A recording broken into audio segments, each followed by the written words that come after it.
The employment scam in Canada has not only been going on longer than we originally thought, but it is so much worse and deeper than we originally thought as well. And it is starting to get some mainstream attraction. So we've seen some recent articles come out about some big changes coming from the federal government when it comes to the temporary foreign worker programs. We also have some embarrassing comments from Justin Trudeau. And before that, I have a quick little video from 4 years ago from CBC doing a little expose showing that it was already happening back then. People were charging and scamming. Things have been going on for a while. We've got Reddit coverage, we've got memes, we've got all sorts of stuff. Let's get into it. The investigation focused on a Toronto-based immigration company called Wanhanta Consulting.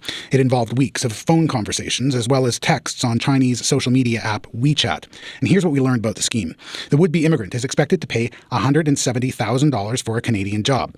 The company says much of that money would go toward paying the Canadian employer offering the position. In addition, that money would pay the worker's own wages.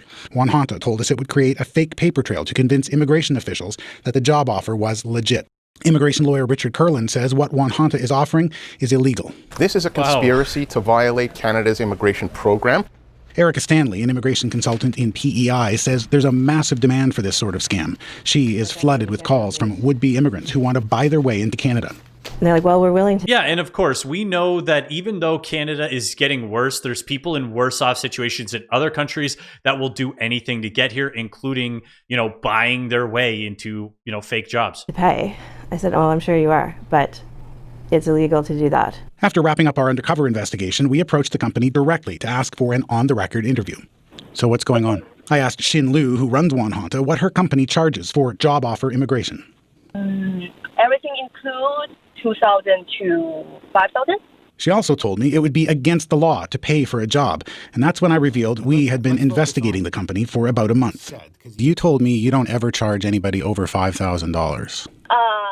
And you sent a contract to me for $170,000. $170,000. Oh my gosh. I'm driving right now. Can I call you back? Lou never did call back. I love that part of the video. Lou never did call back. Oh, case surprise. Now, that being said, interesting demographic switch, because as you saw there, that was obviously a Chinese person with a Chinese company. I went over the LMIA map again just to try and find, a bunch of the areas. Some of the worst offenders were, of course, like I mentioned in the last one, Brampton. Surrey's really bad out of BC, but honestly, one of the worst ones was Mississauga. And the interesting thing is you see names like Sikander Immigration Consultancy Services, and it's like, okay, so now we have temporary foreign workers being hired at immigration recruiter consultancies. Like, okay, surely they're not selling that for profit, right? Of course. And these are all, who knows? I'm just a guy who yells on the internet. I'm not a journalist. We're just having fun. Tandoori Havili Walk and Roll, they need a lot of people, the temporary foreign workers. So they've got two different openings, one for high wage and then one for low wage, which is worth paying attention to because of the stuff we're going to get into. Also, a lot of people asked who processes these. So the actual processing goes through the Employment and Social Development Department of Canada, who seems like it's really hilarious because the Employment and Social Development of Canada works to improve the standard of living and quality of life for all Canadians. We do this by promoting a labor force that is highly skilled. Yeah, right. We also promote an efficient and inclusive labor market. Well, what they are promoting is wage suppression, subversion of the employment market, all of that stuff being done through these temporary foreign workers. Majority of the names on this LMIA website that I found, connected to it that were strange company names or things like that did stand out as clearly being Indian owned, at the very least South Asian. Sometimes I struggle differentiating the names. Now, I don't know if you guys saw this. I'll try and make it a bit more visible for you. So here we are. We have this chart, and this is a new Canadian citizens by country of birth. So remember, back 4 years ago, we had China was one of the main countries that you were seeing the scams from. And that is, historically, if you think back, people, oh, China's taken over. We're getting a lot of the, Chinese diaspora over here. But then India, since 2014, has been the clear number one leader because, again, these are not new Canadian citizens. This is not Have you liked the video yet? Please like the video. It's a free way to support the channel and it will get the video in front of more people. It would be great if more people knew what was going on with these videos. And if you like what we're talking about, feel free to subscribe. Love to have you on board. Back to the video.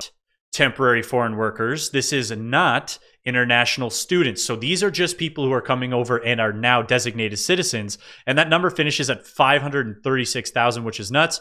Also, shout out to the Filipinos, who were a close number 2, who don't seem to be causing any trouble. If you're watching this and Filipino, comment down below. You guys rule, and I heard you guys love basketball. That being said, I found it hilarious that the same time that I posted my video that this started to really blow up. It's not because of me. It's been going on. So I found these articles, the government considering blocking low-wage temporary foreign workers, and that came out August 6th. And so remember, when we were talking on the LMIA website, you can designate a role as low-wage or high-wage, and you can put different medium designations on the roles so you can avoid having the limits put on you. Bad actors taking advantage of people and promising the program for legitimate businesses.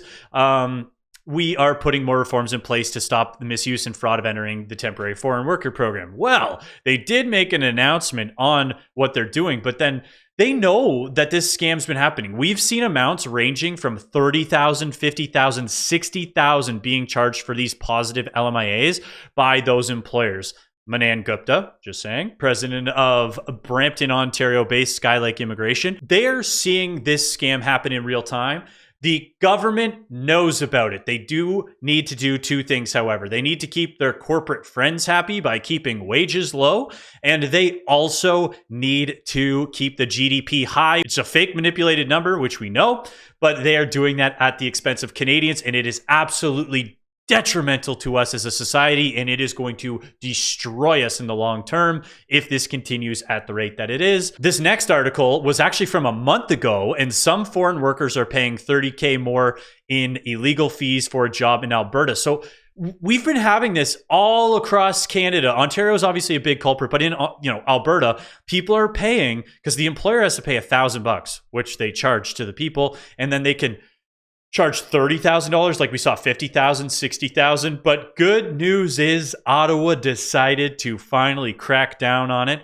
And what are they going to do? They are going to crack down on the bad actors. But the government is not shrinking the 20% cap, saying that instead that it will enforce consistent application of it, including more rigorous oversight in high-risk areas that are remote or prone to abuse. So it makes no sense that a KFC can apply for an LMIA and say, there's no way we can get somebody working at KFC. We need to bring in temporary foreign workers. Again, this is all being used to affect GDP, but really it's at the subversion of the Canadian job market. I found this one really funny. He's also considering raising the $1,000 fee employees must pay when applying for a labor market impact assessment. And that goes to ESDC for approval, which I told you guys about earlier, demonstrating there is a need for a foreign worker to fill a position which no Canadian worker or permanent resident is available. They're charging 60 grand, maybe more. There is a full Reddit group called LMIA Throwaway, and one of the top comments here right now is the going rate for an LMIA is about $50,000 to $80,000. If you can see that, up from $20,000 to $30,000 around the start of lockdowns. The highest anyone that has paid that we're aware of, $190,000 is nuts. You are right. They don't have unlimited money, but there's so much demand that I'm sure it wouldn't cause disruption. It's just forcing the foreign workers to pay even more to the consultants and businesses, in my opinion. I'd rather remove the incentives to have the fraud in the first place, because that would overnight cause a lot of the issues to go away. So, funny enough, we have Justin Trudeau's comments that are going to address, incentives and what's going on. So here we are. This is the funniest thing that I found today. Is Justin Trudeau secretly based? Because he wrote an article back in May 2014. We are talking over 10 years ago. Justin Trudeau, how to fix the broken temporary foreign worker program. 10 years. And he can't claim ignorance to this. He can't say he doesn't know this is going on, because this is a published article, Justin. So how embarrassing that 10 years ago you knew this was going on. At this rate, by 2015, temporary worker entries will outnumber our permanent resident entries. So he saw this as a problem. Look at this paragraph right here, though. I love this one. Since taking office, Prime Minister Stephen Harper and the Conservative Party have transformed the temporary foreign worker program, which was originally designed to bring in temporary workers on a limited basis when no Canadian could be found, into one that has brought in a large pool of vulnerable workers. Wow, does that sound reminiscent today, Trudeau? You know, we've got 15 people being stuffed into basement apartments, being brought over on these LMIAs so that they can work at KFC, Pizza Hut, Pizza Express, you know, whatever, so at a pizza store. This just doesn't make any sense. And it's funny because he's blaming it all on the Conservatives here. This has happened under the Conservatives' watch, despite repeated warnings from the Liberal Party and from Canadians across the country about the impact on its middle class Canadians. It drives down wages and displaces Canadian workers. How interesting. JT, the man himself, son of a potentially leader from another country. There are allegations. Trump just did say that there are people who say online he is the son of Castro. He obviously knows what's going on. We know this is about wage suppression. And the fact that he's using it now to pad his own numbers. And not only is it crazy, it's crazier how based 2014 Justin Trudeau was.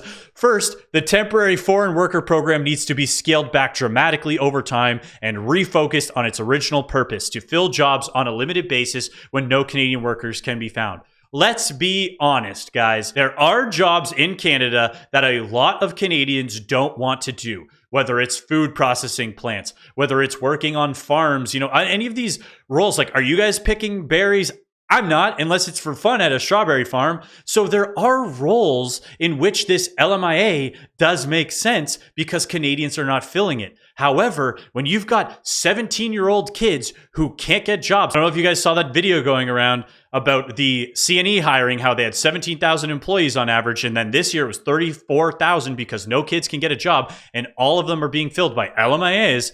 And so he actually goes through, I suggest, so I'm actually going to link Justin's article specifically under this, because everything he says in here is like, yeah, that's exactly what we want. We know we need immigrants, but we also need a structured, controlled, investigated, monitored immigration process that is going to be bringing in the right people for the right roles. And I found this hilarious. The temporary foreign worker program is broken. Action must be taken. The government must explain to all Canadians why it took a series of high-profile examples of program abuse before the Conservatives acknowledged the flaws in their temporary foreign worker program. Well, Justin, we now have dozens, hundreds, thousands of becoming high-profile examples of abuse. Why don't you hit the podium and explain to us what's going on? Explain to us the situation. You asked the Conservatives to do it. Put your money where your mouth is, you absolute coward. You jive-ass turkey. The man himself, JT. Anyways, guys, thank you so much for watching. I appreciate it. If you made it this far in the video, don't forget to like and subscribe. I love you. Have a great rest of your day.